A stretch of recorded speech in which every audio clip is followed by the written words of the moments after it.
Crítico aos direitos humanos em toda sua carreira política, Jair Bolsonaro parece ter mudado de ideia após a morte de Cleriston Pereira, um dos responsáveis pelos ataques de 8 de janeiro em Brasília. O bolsonarista teve um mal súbito na última segunda-20 na cadeia e políticos de extrema-direita organizam um ato na Avenida Paulista, em São Paulo, neste domingo 26 para homenageá-lo. De acordo com a Folha de São Paulo, o ex-presidente participa da convocação deste ato, que também terá como mote a defesa do Estado democrático e dos direitos humanos para os presos pelos ataques golpistas. Mas, há alguns anos, o ex-presidente tratava o tema como direitos de bandidos e esterco da vagabundagem. O evento é organizado pelo pastor Silas Malafaia. E, além de Bolsonaro, outros nomes da direita bolsonarista estão envolvidos com o encontro, como o deputado Nicolas Ferreira e o senador Magno Malta.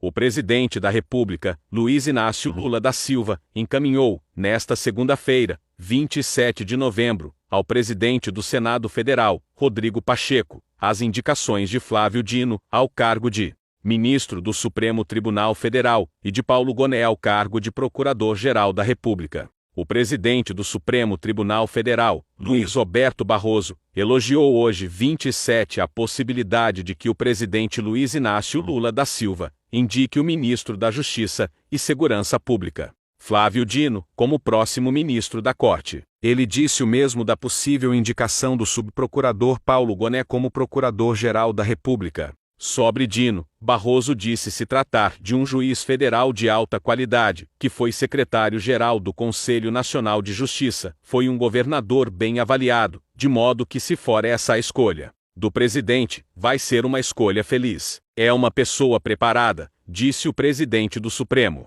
A respeito de Paulo Gonet, o ministro disse ser um conceituado professor e nome de alta qualidade técnica e ética. Quando era integrante do Tribunal Superior Eleitoral, Barroso trabalhou com o subprocurador, que é o atual vice-procurador-geral eleitoral. O governador de São Paulo, Tarcísio de Freitas, acelerou os repasses de verbas políticas, indicadas por sua base na Assembleia Legislativa de São Paulo. Apesar do aumento no ritmo dos pagamentos das chamadas indicações parlamentares, aliados estão incomodados, uma vez que o ano está prestes a acabar, e os valores liberados não correspondem ao que foi prometido pelo governo. As indicações consistem em pedidos ou sugestões feitos por qualquer parlamentar ao governador, que são publicados no Diário Oficial. Em geral, trata-se de uma formalidade, já que o executivo não é obrigado a acatar as recomendações. À medida que as votações da PEC, que flexibiliza a verba da educação,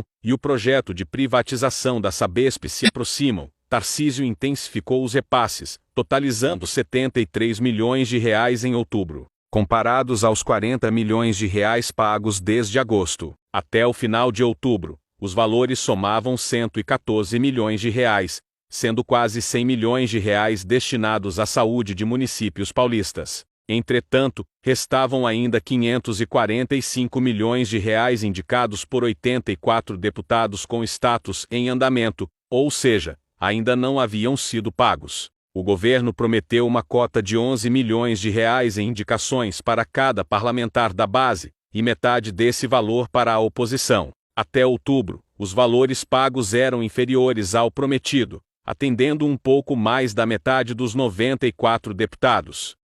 O governo brasileiro estuda a possibilidade de não enviar nem o chanceler Mauro Vieira para a posse do extremista de direita Javier Milei na presidência da Argentina. Um dos fatores que será levado em conta é sobre qual será o tratamento dado a Jair Bolsonaro no evento, diz a coluna de Guilherme Amado, do Metrópolis. Segundo a coluna, o governo brasileiro trabalha com diferentes cenários sobre quem representará Lula na posse de Milei, em 10 de dezembro. Em nenhum deles, até agora, é cogitada a possibilidade de Lula ir ao evento. Por enquanto, a decisão é enviar o chanceler Mauro Vieira como representante do Brasil, mas nem isso é certo. Caso o governo argentino não crie distinções entre chefes de Estado e seus representantes de ex-chefes de Estado, o Itamaraty avalia que Mauro Vieira possa não ir, e enviar, sem seu lugar, o embaixador em Buenos Aires, Júlio Bitelli, informa. Como a viagem de Brasília a Buenos Aires é rápida,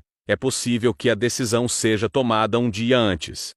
O ex-presidente Jair Bolsonaro anunciou sua participação no protesto marcado para ocorrer amanhã domingo 26, na Avenida Paulista, em São Paulo, organizado por Silas Malafaia. O ato, intitulado Em Defesa do Estado Democrático de Direito, dos Direitos Humanos e em memória de Cleriston da Cunha, visa abordar questões cruciais para os organizadores. Apoiador de Bolsonaro, Cleriston faleceu recentemente após um mal súbito na Papuda, em Brasília, onde estava detido desde janeiro por participação em atos golpistas. Bolsonaro expressou apoio ao evento em vídeos anteriores, e Malafaia afirmou que a presença do ex-capitão é esperada, embora ressalte a imprevisibilidade de Bolsonaro. Está programado para que Bolsonaro discurse do alto de um trio elétrico alugado por Malafaia. O organizador assegura que não haverá ataques ao Supremo Tribunal Federal durante o discurso. Contudo, a imprevisibilidade de Bolsonaro levanta incerteza sobre o conteúdo do discurso. O vereador Carlos Bolsonaro perdeu a linha e atacou o colunista Guilherme Amado, do Metrópolis, após o jornalista publicar uma matéria chamando o ex-presidente Jair Bolsonaro de extremista. Na matéria, ele destaca que Bolsonaro ultrapassou em engajamento nas redes nomes como o ex-presidente americano Donald Trump, que está considerando concorrer à Casa Branca em 2024, e o presidente, recém-eleito da Argentina, Javier Milei. Carluxo, no entanto, saiu em defesa do pai e atacou o jornalista. O filho 02 do ex-chefe do executivo ainda fez críticas ao presidente Luiz Inácio Lula da Silva. Extremista é meu ovo. A milícia digital do Lula segue seu papel muito bem pago de criar rótulos para tentar desqualificar quem não segue a agenda da facção e de seus aliados defensores de terroristas. Acuse-os do que você é, disparou Carluxo. Ahmed, não esquece que nos países do pessoal que você e sua trupe passam pano, vocês estariam pendurados democraticamente em guindastes, escreveu Carlos Bolsonaro no X antigo Twitter. Os ministros do Supremo Tribunal Federal estão avaliando considerar inconstitucional a PEC proposta de emenda constitucional que restringe decisões individuais dos integrantes da Suprema Corte. A PEC foi aprovada pelo Senado na noite de quarta-feira 22. O texto recebeu, nos 2 turnos de votação, 52 votos a favor e 18 contrários. Eram necessários ao menos 49 votos. Caso alguém apresente um mandado de segurança contestando a PEC, a Corte deverá decidir rapidamente, disse o integrante do STF ao jornalista Gerson Camarote, do G1. O projeto foi enviado à Câmara dos Deputados. O presidente da Casa, Arthur Lira, irá decidir como será a tramitação, ou seja, por quais comissões passará ou se terá um rito mais rápido. Para os integrantes da Corte, o Senado está fazendo um movimento político do grupo bolsonarista, justamente porque o STF barrou ações inconstitucionais do antigo governo durante a pandemia e por sua resistência contra os ataques à democracia e ao sistema eleitoral brasileiro. Durante sua participação no programa Rede TV News, o jornalista Kennedy Alencar confirmou a decisão do presidente Luiz Inácio Lula da Silva de não comparecer à posse de Javier Milei, novo líder argentino. O motivo por trás da ausência de Lula na cerimônia de posse de Milei são as agressões e insultos do argentino ao líder brasileiro. O representante do Brasil deve ser o chanceler Mauro Vieira. De acordo com auxiliares do líder do Planalto, não há clima para que Lula compareça à posse de Milei, que já deixou expressa sua admiração pelo ex-presidente Jair Bolsonaro e descreveu o petista como presidiário comunista. Vale lembrar que Alckmin já foi escolhido por Lula para ir à posse de Daniel Noboa na quinta-feira 23. O liberal de direita venceu as eleições no Equador.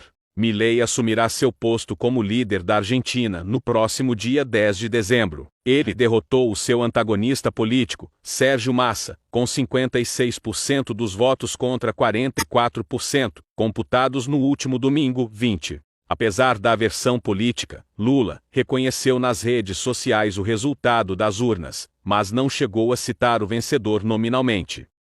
O deputado André Janones tornou-se alvo de uma nova campanha difamatória por parte do ex-presidente Jair Bolsonaro e seus seguidores. O motivo? Um livro escrito pelo parlamentar mineiro, que expõe os bastidores da disputa digital durante o pleito eleitoral de 2022. Diante de uma série de ameaças, o deputado André Janones, conhecido por enfrentar Bolsonaro e seus apoiadores sem receios, enviou uma mensagem direta ao ex-presidente na manhã desta sexta-feira, 24. Aviso a Bolsonaro e seu rebanho: se realmente tentarem proibir judicialmente a distribuição do meu livro, a situação ficará complicada para vocês. Recado dado, disparou André Janones. O trabalho do deputado federal André Janones, nas redes e fora delas, tira o sono, quase que diariamente, de parlamentares da extrema-direita e de militantes bolsonaristas. Além do trabalho legislativo, Janones se destaca como exímio entendedor e usuário das redes sociais,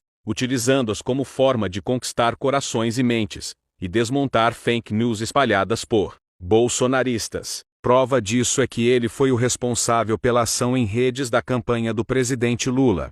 Em uma tentativa de pacificar as relações com o Supremo Tribunal Federal, o presidente Luiz Inácio Lula da Silva organizou um jantar no Palácio da Alvorada, na quinta-feira, reunindo ministros da Corte. Segundo o jornal O Globo, durante o encontro, Lula deu sinais que deve optar mesmo pelo subprocurador Paulo Gonet para chefiar a Procuradoria-Geral da República, e o ministro Flávio Dino, Justiça, para a cadeira vaga na Corte. Ambos os nomes contam com o respaldo de membros da Corte. O encontro contou com a presença dos ministros Gilmar Mendes, decano do STF, Cristiano Zanin e Alexandre de Moraes. O ministro Jorge Messias, da Advocacia Geral da União, que também tem o nome cotado para a vaga no STF, e o próprio Dino também participaram do jantar. A iniciativa aconteceu um dia após o Senado aprovar uma proposta de emenda constitucional que restringe o poder dos ministros do STF em decisões monocráticas, medida que gerou uma forte reação por parte dos magistrados. O diretor-geral da Polícia Federal, Andrei Passos Rodrigues, voltou a criticar a interferência política na corporação durante o governo Jair Bolsonaro. A corporação foi impedida de avançar com ações importantes, disse Rodrigues em entrevista à CNN Brasil, divulgada nesta sexta-feira, 24. Eu me refiro especialmente à instabilidade e à interferência política na nossa instituição, disse Rodrigues, criticando as sucessivas trocas no comando da PF. Essas mudanças, segundo ele, geraram um bloqueio de ações. Nenhuma empresa, nenhuma instituição se sustenta, pode ser produtiva com tamanha alternância porque isso implica mudança de diretores, de superintendências, complementou. A PF registrou uma das crises mais profundas de sua história ao longo do governo Bolsonaro. A politização da corporação, que resultou na troca de 4 diretores gerais, maior número já registrado desde o governo de Fernando Henrique Cardoso, expôs o racha interno na PF, e resultou até mesmo na nomeação de delegados para cargos de comando por razões políticas. Sob nova direção, a corporação investiga eventuais crimes praticados durante o último governo. Jair Bolsonaro publicou um vídeo em suas redes sociais, em apoio a uma manifestação da extrema-direita organizada pelo pastor Silas Malafaia, marcada para o próximo domingo 26, na Avenida Paulista, em defesa do Estado Democrático de Direito e dos direitos humanos e em memória de Cleriston Pereira, preso durante os atos terroristas do dia 8 de janeiro, em Brasília, e que faleceu esta semana, no presídio da Papuda, na capital federal. Parlamentares bolsonaristas e de extrema-direita, incluindo Magno Malta, Nicolas Ferreira, Gustavo Gayer e André Fernandes, também manifestaram apoio ao ato. Segundo a coluna do jornalista Lauro Jardim, de O Globo, o ato será como um teste definitivo para a adesão às suas trincheiras. Motivo: o entorno de Bolsonaro tem justificado a falta de bolsonaristas nas ruas, em protestos marcados recentemente como no Dia da Independência, e na proclamação da República, a partir da falta de endosso das lideranças a esses atos, sobretudo do próprio Bolsonaro. A manifestação tem como pano de fundo pressionar o ministro do Supremo Tribunal Federal Alexandre de Moraes, responsável pelo inquérito que apura os atos golpistas do dia 8 de janeiro. Na segunda-feira 20, o magistrado determinou que a direção do Centro de Detenção Provisória 2, do Complexo da Papuda, prestasse informações detalhadas sobre a morte de Cleriston Pereira. Em áudios enviados a Alexandre Santini, um ex-sócio de Flávio Bolsonaro, o ex-assessor Fabrício Queiroz pede dinheiro e diz que a família passa por uma dificuldade muito grande. Em 2022, Fabrício Queiroz procurou Alexandre Santini, pedindo ajuda financeira e reclamando da falta de apoio da família Bolsonaro. Os áudios foram revelados pelo colunista Rodrigo Rangel, do Metrópolis. Santini e Queiroz se aproximaram quando Flávio era deputado estadual no Rio. Queiroz é acusado de ser operador de um esquema de rachadinhas no gabinete de Flávio na Alerj, e Santini abriu uma franquia de chocolate com Flávio, mas a loja foi fechada após o MP apontar que o local era usado para lavar dinheiro das rachadinhas. Sou um cara leproso. Em um dos áudios, Queiroz diz que não tem apoio da família Bolsonaro. Eu era um cara feliz, sempre tive minha correria, e hoje sou um cara leproso, entendeu? Fiquei hiperconhecido e não tenho apoio. Não adianta dar dinheiro, dinheiro não resolve, tem que dar moral, uma posição para trabalhar, para encaixar meus filhos. Tô precisando de dinheiro. Queiroz também contou a Santini sobre problemas financeiros e disse que a família está destruída. O plenário do Senado aprovou nesta quarta-feira, 22, em 2 turnos a PEC, proposta de emenda à Constituição que limita as decisões individuais de ministros do STF. O projeto vai à Câmara dos Deputados. O texto limita decisões monocráticas individuais de ministros e desembargadores, que não poderão suspender a validade de leis e de atos dos presidentes da República, de senadores e deputados federais. Em ambos os turnos de votação, o resultado se manteve o mesmo, 52 votos favoráveis contra 18. Para o autor da PEC, Oriovisto Guimarães, a proposta não tem o objetivo de prejudicar a relação entre os poderes, ou de retaliação à Corte Suprema. Já o senador governista Humberto Costa argumenta que a apreciação da proposta ocorre em momento inoportuno, pode criar um clima de conflito com o Supremo, e é inócua, pois o STF tem prazos para pedidos de vista e análise de decisões individuais. Bolsonaristas estão culpando o general Gustavo Henrique Dutra pela morte de Cleriston Pereira da Cunha, preso pelos ataques terroristas do 8 de janeiro, que morreu enquanto estava na Papuda. Ele era o comandante militar do Palácio do Planalto na data do atentado, e tem sido chamado de general de merda. O deputado Ricardo Salles é um dos responsáveis pelo movimento que culpa o general pela morte do terrorista. Ele compartilhou um vídeo do depoimento de Dutra nas redes sociais e afirmou que a culpa da morte do rapaz é também, em parte, desse general de merda. O conteúdo compartilhado por Salles é uma declaração do general durante depoimento à CPI, Comissão Parlamentar de Inquérito dos Atos Antidemocráticos da Câmara Legislativa do Distrito Federal. Na ocasião, ele contou que a polícia isolou o local dos ataques e os terroristas foram presos no dia seguinte. As pessoas acharam que nós estávamos isolando a praça para protegê-las e foram dormir. No dia seguinte, a polícia chegou na hora certa, com todos os meios, prendemos mais de 1.000 pessoas na praça sem nenhum incidente, relatou. Ontem, quarta-feira, o ministro Alexandre de Moraes, do Supremo Tribunal Federal, revogou a prisão de 4 réus envolvidos nos eventos golpistas de 8 de janeiro. A decisão ocorreu 2 dias após a morte de um dos réus no complexo penitenciário da Papuda, em Brasília. A Procuradoria-Geral da República havia solicitado a libertação desses 4 réus entre agosto e outubro, mas a análise do pedido ainda não havia sido realizada por Moraes. Os beneficiados por essas decisões foram Jaime Junques, Jairo Costa, Tiago Ferreira e Wellington Firmino. Cleriston Pereira da Cunha também enfrentou uma situação semelhante, tendo um mal súbito na segunda-feira. Embora a PGR já tivesse concordado com a solicitação de liberdade apresentada pela defesa, ainda não havia uma decisão de Moraes. Após a morte de Cunha, o ministro instruiu a direção do presídio a fornecer informações sobre o caso. Na quarta-feira, o presidente do STF, ministro Luiz Roberto Barroso, expressou pesar pelo incidente e solidariedade à família. Moraes recebeu críticas de parlamentares da oposição após a morte de Cunha. Eles enviaram um ofício ao ministro, exigindo a libertação dos demais presos com parecer favorável.